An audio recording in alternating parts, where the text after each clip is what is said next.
विद्यार्थी मित्रांनो, आज आपण इयत्ता 10वीच्या भूगोल विषयामधलं 9वं प्रकरण पर्यटन, वाहतूक व संदेशवहन या पाठाची माहिती अभ्यासणार आहोत. विद्यार्थी मित्रांनो, आत्तापर्यंत ब्राझीलबद्दल बरीच माहिती आपण मिळवलेली आहे. आज आपण प्रथम ब्राझीलच्या पर्यटन या व्यवसायाची माहिती मिळवणार आहोत.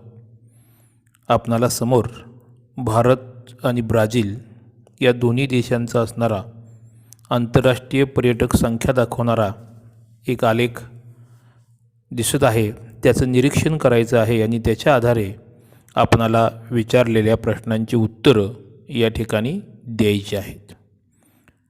पहिला प्रश्न आहे, 1995 साली कोणत्या देशामध्ये अधिक पर्यटक आले आहेत? 1995 साली भारतात अधिक पर्यटक आले. दुसरा प्रश्न आहे, 2000 साली कोणत्या देशामध्ये अधिक परदेशी पर्यटक आले? 2000 साली ब्राझीलमध्ये अधिक परदेशी पर्यटक आले. तिसरा प्रश्न आहे, कोणत्या वर्षापासून भारतामधील परदेशी पर्यटकांची संख्या वाढलेली दिसते? 2010 या वर्षापासून भारतातील परदेशी पर्यटकांची संख्या वाढलेली दिसते. पुढचा प्रश्न आहे, 2015 साली दोन्ही देशातील परदेशी पर्यटकांची संख्या किती होती? त्यातील फरक सांगा. 2015 साली ब्राझीलमधील परदेशी पर्यटकांची संख्या सुमारे 60 लाख आणि भारतातील परदेशी पर्यटकांची संख्या सुमारे 130 लाख होती. म्हणजेच या दोन्ही देशातील परदेशी पर्यटकांच्या संख्येमध्ये 70 लाख इतका फरक होता. त्यानंतरचा प्रश्न आहे, 2010 नंतर भारतातील परदेशी पर्यटक मोठ्या प्रमाणावर वाढण्यामागचे कारण काय असावे? पर्यटन व्यवसायासंबंधी व्यावसायिक दृष्टिकोन व परदेशी पर्यटकांना दिल्या जाणाऱ्या सुविधा यामध्ये झालेली वाढ या कारणांमुळे 2010 नंतर भारतातील परदेशी पर्यटक मोठ्या प्रमाणावर वाढले असावेत.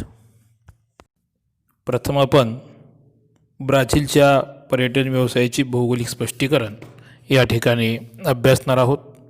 ब्राझीलमध्ये असणाऱ्या पांढऱ्या वाळूच्या पुळणी, ज्याला आपण बीच म्हणतो, आकर्षक व स्वच्छ सागरी किनारे, निसर्गरम्य असणारी बेटं, ॲमेझॉन खोऱ्यामधील घनदाट अशी अरण्य, याशिवाय यामुळे या ठिकाणी आढळणारे विविध प्रकारचे प्राणी, पक्षी तसेच विविध उद्यानं, यामुळं आंतरराष्ट्रीय पर्यटक ब्राझीलकडे मोठ्या प्रमाणात आकर्षित झालेले आहेत. ब्राझिलिया हे ब्राझीलच्या राजधानीचं नवीन शहरसुद्धा पर्यटकांचं आकर्षक आहे. याशिवाय रिओ दी जेनेरिओ, साओ पावलो यासारखी शहरं मोठ्या संख्येने पर्यटकांना आकर्षित करतात. देशातील अनेक भागात पर्यटन हा महत्त्वाचा आर्थिक व्यवसाय या ठिकाणी विकसित झालेला आहे. ब्राझीलमध्ये पर्यावरणस्नेही पर्यटनाचा विकास होत आहे. यामुळं ब्राझीलमध्ये पर्यटन व्यवसाय हा विकसित होताना आपणाला दिसून येतो. विद्यार्थी मित्रांनो, पुढे एक आपणाला आलेख दिलेला आहे. त्या आलेखाचं निरीक्षण करायचं आहे आणि त्या आधारे जे प्रश्न आपणाला विचारलेले आहेत त्या प्रश्नांची उत्तर शोधण्याचा आपण प्रयत्न करायचा आहे. पहिला प्रश्न आहे, वरील आलेखाचा प्रकार कोणता? जोडस्तंभालेख हा या आलेखाचा प्रकार आहे. दुसरा प्रश्न आहे, या आलेखात कोणत्या बाबी दाखवल्या आहेत? तर या आलेखामध्ये ज्या काही विविध बाबी दाखवलेल्या आहेत त्यामध्ये पहिली आहे, 2016 सालातील ब्राझीलमधील एकूण लोकसंख्येपैकी पर्यटन व्यवसायात गुंतलेल्या लोकसंख्येची टक्केवारी. दुसरा घटक, 2016 सालातील ब्राझीलच्या एकूण राष्ट्रीय उत्पन्नातील पर्यटन व्यवसायाचं योगदान. तिसरा घटक आहे, 2016 सालातील भारतातील एकूण लोकसंख्येपैकी पर्यटन व्यवसायामध्ये गुंतलेल्या लोकांची टक्केवारी. आणि चौथा घटक आहे 2016 सालातील भारताच्या एकूण राष्ट्रीय उत्पन्नातील पर्यटन व्यवसायाचं असणारं योगदान. तर हे 4 घटक याच्यामध्ये दाखवलेले आहेत. पुढचा प्रश्न आहे, कोणत्या देशाच्या एकूण राष्ट्रीय उत्पन्नात पर्यटन व्यवसायाचं योगदान जास्त आहे? तर ब्राझीलमधील एकूण राष्ट्रीय उत्पादनात पर्यटन व्यवसायाचं योगदान हे जास्त आहे. पुढचा प्रश्न आहे, एकूण राष्ट्रीय उत्पादनाच्या तुलनेत पर्यटन व्यवसायात गुंतलेली लोकसंख्या जास्त असलेला देश कोणता? तर भारत हा एकूण राष्ट्रीय उत्पादनाच्या तुलनेत पर्यटन व्यवसायात गुंतलेली लोकसंख्या जास्त असलेला देश आहे.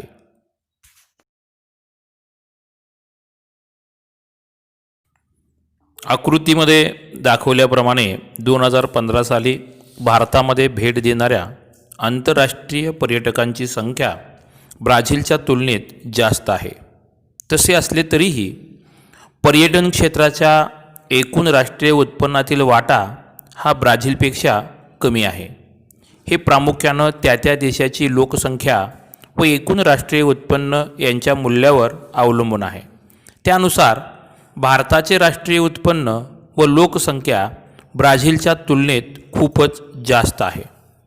त्यामुळे भारताचा एकूण राष्ट्रीय उत्पन्नातील पर्यटन क्षेत्राचा वाटा ब्राझीलपेक्षा कमी दिसतो व या क्षेत्रातील लोकसंख्येचे प्रमाण जास्त दिसते. आता आपण भारताच्या पर्यटन व्यवसायाची माहिती पाहूया. आकृती क्रमांक 9.1 मधील आलेखावरून लक्षात येते की भारतातील आंतरराष्ट्रीय पर्यटकांची संख्या सतत वाढत आहे, परंतु ही वाढ 2010 पासून अधिक झालेली आपणाला आढळते. आंतरराष्ट्रीय पर्यटकांच्या संख्येतील ही वाढ सातत्यपूर्ण आहे. परदेशी पर्यटक भारतामध्ये अनेक ऐतिहासिक ठिकाणं, सांस्कृतिक ठिकाणं, वैद्यकीय कामासाठी, विविध व्यवसायासाठी येत असतात. याशिवाय पर्यावरणपूरक पर्यटनाला भारतातही चालना दिली जात आहे. यामुळे आंतरराष्ट्रीय पर्यटक मोठ्या प्रमाणात भारताला भेट देताना आपणाला पाहावयास मिळतात. भारताचा ऐतिहासिक वारसा लक्षात घेता देशातील अनेक भागात पर्यटनाच्या भरपूर संधी उपलब्ध आहेत. यासाठी अनेक पर्यटन स्थळे निर्माण केली जात आहेत आणि यामुळंच भारतामध्ये आंतरराष्ट्रीय पर्यटकांची संख्या सतत वाढताना आपणाला पाहायला मिळते. यानंतर ब्राझीलच्या प्रमुख वाहतुकीचा मार्ग या नकाशाचं आपण निरीक्षण करायचं आहे आणि त्यावर आधारित विचारलेल्या प्रश्नांची उत्तरं आपण या ठिकाणी शोधण्याचा प्रयत्न करायचा आहे. पहिला प्रश्न आहे, कोणकोणत्या प्रकारचे वाहतुकीचे मार्ग दिसत आहेत? नकाशामध्ये जलमार्ग, रस्ते मार्ग, लोहमार्ग व हवाई मार्ग हे वाहतुकीचे मार्ग दिसत आहेत. दुसरा प्रश्न आहे, कोणत्या प्रकारच्या मार्गांची घनता जास्त दिसते? रस्ते मार्गांची घनता जास्त दिसते. तिसरा प्रश्न आहे, ठळकपणे दिसणारा महामार्ग कोणता? तो कोणत्या ठिकाणांना जोडतो? नकाशामध्ये ट्रान्स ॲमेझॉनियन हा ठळकपणे दिसणारा महामार्ग होय. हा महामार्ग सेरा दो डिव्हिसर, पोर्टावेल्लो, ब्राझिलिया इत्यादी ठिकाणांना जोडतो. चौथा प्रश्न आहे, लोहमार्गाचा विकास प्रामुख्याने कोणत्या भागात झाल्याचे दिसत आहे? याचे कारण काय असावे? लोहमार्गाचा विकास प्रामुख्याने आग्नेय भागात झाल्याचे दिसत आहे, कारण ब्राझीलच्या आग्नेय भागात सखल किनारी प्रदेश आहे व येथे लोकसंख्येचे व उद्योगांचे दाट जाळे आहे. प्रश्न 5वा, ब्राझीलच्या कोणत्या भागात वाहतूक मार्ग कमी आढळतात? त्याची कोणती कारणे असावीत? ब्राझीलच्या उत्तर भागात वाहतूक मार्ग कमी आढळतात. ब्राझीलच्या उत्तर भागात ॲमेझॉन नदी खोऱ्याचा प्रदेश घनदाट व सदाहरित वनांमुळे दुर्गम बनला आहे. परिणामी या भागामध्ये वाहतुकीचे मार्ग कमी आढळतात. वाहतुकीचे मार्ग हे देशांतर्गत व्यापार असेल, आंतरराष्ट्रीय व्यापार असेल, याला चालना देण्यासाठी अत्यंत महत्त्वाचे असतात. वाहतुकीच्या मार्गाच्या माध्यमातून रोजगाराच्या अनेक संधी देशामध्ये निर्माण होत असतात. देशाचं उत्पन्न वाढतं आणि देशाच्या सर्वांगीण विकासामध्ये या वाहतुकीच्या मार्गांना खूप महत्त्व असतं. ब्राझीलचा आपण नकाशा बघितला. ब्राझीलमध्ये सर्वत्र सामान्यपणे रस्ते वाहतूक जी आहे ती मोठ्या प्रमाणात आपणाला आढळते, कारण देशातील एकूण वाहतूक मार्गामध्ये निम्म्यापेक्षा जास्त वाटा हा या रस्ते मार्गांचा या ठिकाणी आहे. रस्त्याची घनता जर पाहिली तर सामान्यपणे देशाच्या पूर्व भागामध्येच हे रस्ते केंद्रित झालेले आपल्याला पाहायला मिळत आहेत. याचं कारण असणारा या ठिकाणी मैदानी प्रदेश, लोकसंख्येचा विकास, उद्योगधंद्यांचा विकास, या सर्व कारणामुळं या भागामध्ये रस्त्यांचाही विकास चांगल्या प्रकारचा झालेला आहे. मात्र पश्चिमेकडील ॲमेझॉन नदीच्या खोऱ्याचा विचार जर केला तर या ठिकाणी असणारं प्रचंड वनांचा भाग, दलदलीयुक्त जमीन, यामुळं या भागामध्ये रस्त्यांचा विकास हा सुद्धा मर्यादित स्वरूपामध्ये झालेला आपल्याला दिसून येतो. या ॲमेझॉन नदीचा जर विचार केला तर ॲमेझॉन नदीमध्ये व्यापारी तत्त्वावर जलवाहतूक केली जाते, कारण या नदीच्या मुखापासून ते पेरू देशामध्ये असणारं इक्विटॉस या ठिकाणापर्यंत ही जलवाहतूक केली जाते. जगातील ज्या काही अंतर्गत जलवाहतुकी आहेत त्यापैकी सर्वात लांब पल्ला म्हणून या जलवाहतुकीला ओळखलं जातं, कारण सुमारे 3700 किलोमीटर लांबीचा हा अंतर्गत जलवाहतुकीचा पल्ला आहे. याशिवाय ब्राझीलमध्ये असणारी पॅराना ही जी काही दक्षिणवाहिनी नदी आहे, ही नदीसुद्धा जलवाहतुकीसाठी उपयुक्त अशी आहे. याशिवाय ब्राझीलला खूप मोठा सागरी किनारा लाभलेला आहे आणि या किनारी भागामध्ये सुद्धा जलवाहतूक ही होताना आपल्याला दिसून येते. त्यानंतर तिसरा प्रकार जो आहे तो म्हणजे लोहमार्गाचा. आपण जर विचार केला तर ब्राझीलमध्ये लोहमार्गाचा काही जास्त विकास झालेला दिसत नाही आहे. रेल्वे वाहतूक जरी स्वस्त असली तरी या रेल्वे वाहतुकीचा जो उपयोग आहे हा ब्राझीलमध्ये अगदी मोजक्याच शहरांच्यामध्ये झालेला दिसून येतो आहे. याशिवाय हवाई वाहतुकीचा जरी विचार केला तर या ब्राझीलच्या विकासामध्ये हवाई वाहतुकीचं सुद्धा योगदान अत्यंत मर्यादित आहेत. जी काही मोठमोठी शहरं आहेत याच ठिकाणी या हवाई वाहतुकीच्या सुविधा उपलब्ध असलेल्या आपल्याला दिसून येतात. तर एकूणच या संपूर्ण ब्राझीलचा आपण जर विचार केला तर ब्राझीलमध्ये रस्ते वाहतूक जी आहे तिचाच विकास मोठ्या प्रमाणात झालेला आपल्याला पाहायला मिळतो आहे, कारण या वाहतुकीच्या मार्गाच्या माध्यमातूनच वस्तू असेल, त्या ठिकाणची असणारी लोक असतील यांची ने-आण केली जात असते.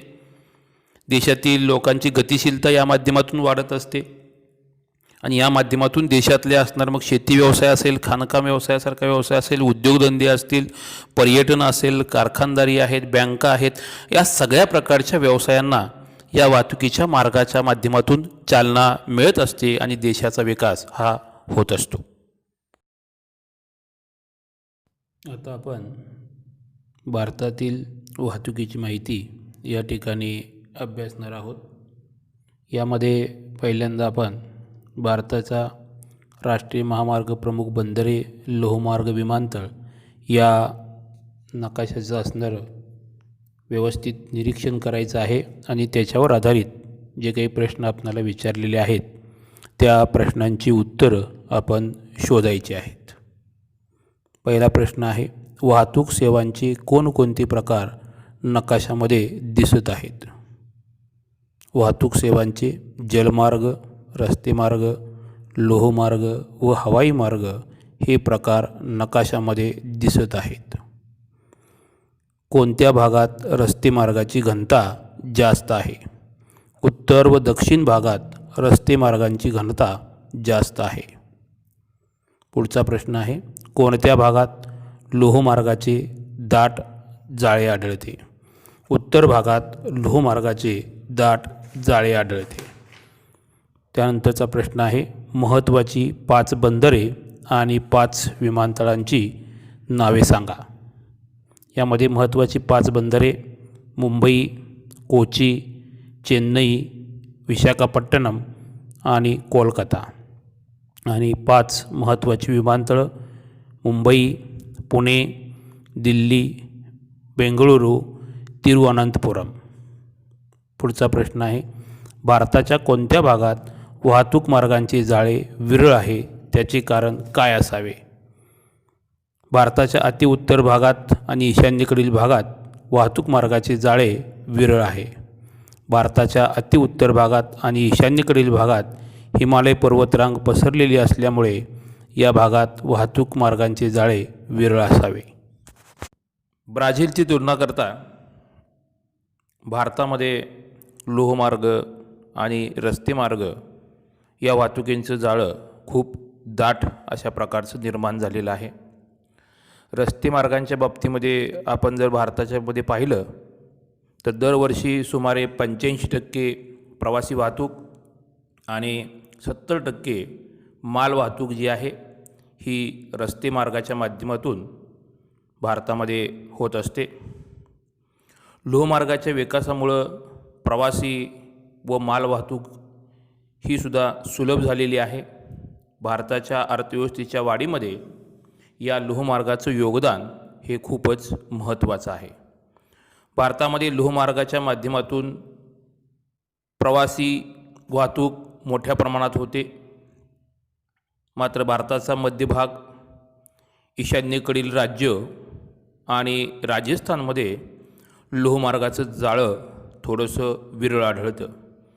मात्र उत्तर भारतीय मैदान जे आहे, ज्याला आपण गंगेचं खोरं म्हणतो, या ठिकाणी असणारी सुपीक जमीन, सखल प्रदेश, यामुळे या भागात असणारी लोकसंख्या दाट आहे. शेतीचा विकास चांगल्या प्रकारचा झालेला आहे. उद्योगांचा विकासही भरभराटीस आलेला आहे. आणि यामुळं वस्तूंची ने-आण करणं असेल, प्रवाशांची ने-आण करणं असेल, यामुळं उत्तर भारतीय मैदानामध्ये लोहमार्गाचं अत्यंत दाट असं जाळं निर्माण झालेलं आहे. ज्या देशाचा विस्तार अधिक असतो त्या देशामध्ये दूरचं अंतर पार करण्यासाठी लोहमार्ग हा अत्यंत महत्त्वाचा असतो. आणि आपण आपल्या भारताचा विचार जर केला तर अक्षवर्ती विस्तार असेल, रेखावर्ती विस्तार हा खूपच जास्त आहे. आणि यामुळं या दूरच्या प्रवासासाठी या लोहमार्गाचा विकास अत्यंत जास्त झालेला आपल्याला पाहायला मिळतो. जलमार्ग हे सुद्धा वाहतुकीचं एक स्वस्त साधन म्हणून याच्याकडं पाहिलं जातं. कारण इतर वाहतुकीच्या पेक्षा जलवाहतुकीसाठी लागणारं जे इंधन आहे ते कमी लागतं. आणि यामुळं अवजड आंतरराष्ट्रीय व्यापार यासाठी या जलवाहतुकीचा वापर मोठ्या प्रमाणात केला जातो. देशाच्या एकूण वाहतूक मार्गात आपण जर पाहिलं तर अंतर्गत जलमार्गाचा वाटा हा फक्त 1% एवढाच आहे. कारण आपण आपल्या देशामध्ये पाहिल्या तर आपल्या देशातल्या बऱ्याचशा नद्या ह्या हंगामी स्वरूपाच्या आहेत. आणि यामुळं अंतर्गत जलमार्ग जे आहेत हे जास्त विकसित भारतामध्ये झालेले नाहीत. परंतु ज्या काही नद्या आहेत, काही कालवे असतील, खाड्या असतील आणि जलसाठे आहेत, या माध्यमातूनच अंतर्गत जलमार्ग हे विकसित झालेले आपल्याला पाहायला मिळत आहेत. परंतु आपल्याही देशाला खूप मोठ्या प्रमाणावर सागर किनारपट्टी लाभलेली आहे. यामुळं जी काही सागरी जलमार्ग जो आहे तो चांगल्या प्रकारे विकसित झालेला आहे. कारण आपल्या भारतातून जो काही आंतरराष्ट्रीय व्यापार होतो, या व्यापारापैकी जवळजवळ 95% व्यापार जो आहे हा सागरी मार्गानं केला जातो. याशिवाय देशाचा मुख्य भूभाग आणि भारताच्या शेजारची आपली असणारी बेटं जी आहेत, या दरम्यानसुद्धा वाहतुकीसाठी या जलमार्गांचा उपयोग केला जातो. ब्राझीलच्या तुलनेत भारतातील आंतरराष्ट्रीय हवाई वाहतूक ही सुद्धा जास्त विकसित आहे. देशातील तसेच अंतर्गत हवाई मार्गाचाही वापर मोठ्या प्रमाणात आपल्या देशामध्ये केला जातो. विद्यार्थी मित्रांनो, आता आपण ब्राझीलमधील संदेशवहनाची माहिती अभ्यासणार आहोत. तुम्हाला माहितीच आहे की ब्राझीलचा रेखावर्ती विस्तार हा जास्त आहे. आकृती क्रमांक 9.12 यामध्ये आपण जर पाहिलं तर ब्राझीलमधील अतिपूर्वेकडचं व अतिपश्चिमेकडील 2 प्रमुख स्थानं आपल्याला दिलेली आहेत. यामध्ये अतिपश्चिमेकडील जे स्थान आहे ते म्हणजे नासेटे दो रिओमोआ हे ठिकाण असून हे अक्रे या राज्यामध्ये आहे. या ठिकाणाचं स्थान 7:32 दक्षिण अक्षांश व 73:59 पश्चिम रेखांशावर आहे. तर अतिपूर्वेकडे असणारं पोंटो दो सेक्सास हे पैरोबा या राज्यातलं ठिकाण असून त्याचं असणारं स्थान 7:09:28 दक्षिण अक्षांश व 34:47 पश्चिम रेखांशावर आहे. म्हणजेच अतिपूर्वेकडचं आणि अतिपश्चिमेकडचे हे दोन्ही ठिकाणं एकमेकापासून खूपच लांब असलेली आपल्याला इथं पाहायला मिळतात. याच नकाशाचं आपण निरीक्षण करून त्यावर आधारित जे काही प्रश्न आपल्याला विचारलेले आहेत त्यांची उत्तरं आपण शोधायची आहेत. पहिला प्रश्न आहे, नकाशात किती विभाग केलेले दिसत आहेत? नकाशात 4 विभाग केलेले दिसत आहेत. हे विभाग कशाचे आहेत? हे विभाग ब्राझीलमधील प्रमाण वेळांचे आहेत.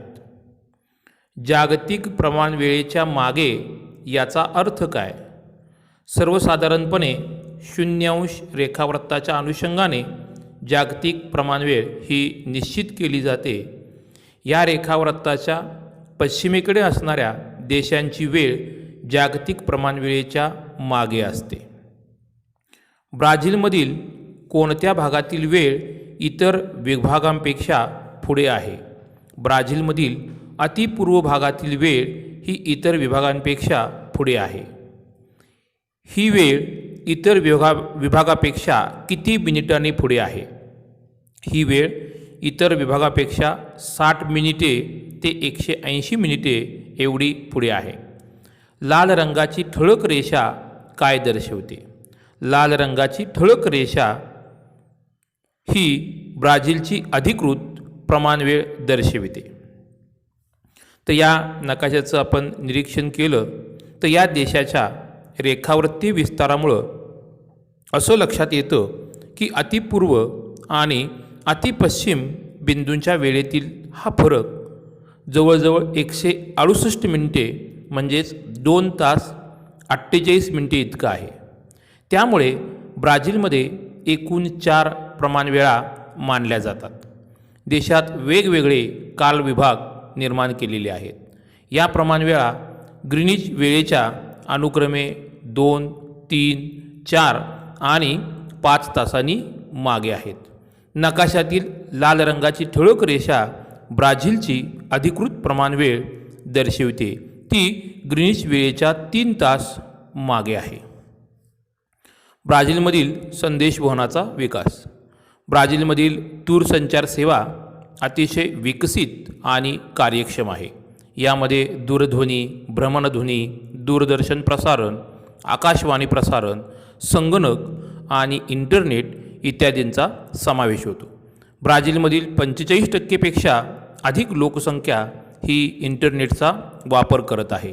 ब्राझीलमधील दक्षिण मध्य भागात दूरसंचार सेवेच्या पायाभूत सुविधा अतिशय आधुनिक आहेत.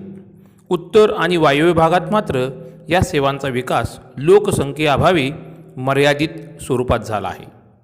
प्रदेश रचना, विस्तीर्ण आकार, लोकवस्तीविरहित प्रदेश, घनदाट वने इत्यादी अडथळ्यावर मात करून दूरसंचार सेवेचा विस्तार करणे हे ब्राझीलच्या अर्थव्यवस्थेला एक आव्हान होते. अलीकडील काही वर्षात ब्राझीलमधील दूरध्वनी, माहिती तंत्रज्ञान व इंटरनेटचा वापर वाढला असून दूरसंचार सेवे मोठ्या प्रमाणावर होऊ लागला आहे. अवकाश तंत्राच्या बाबतीत ब्राझील स्वदेशी तंत्रज्ञानाचा विकास करून उपग्रह अवकाशात सोडण्याच्या तयारीत आहे.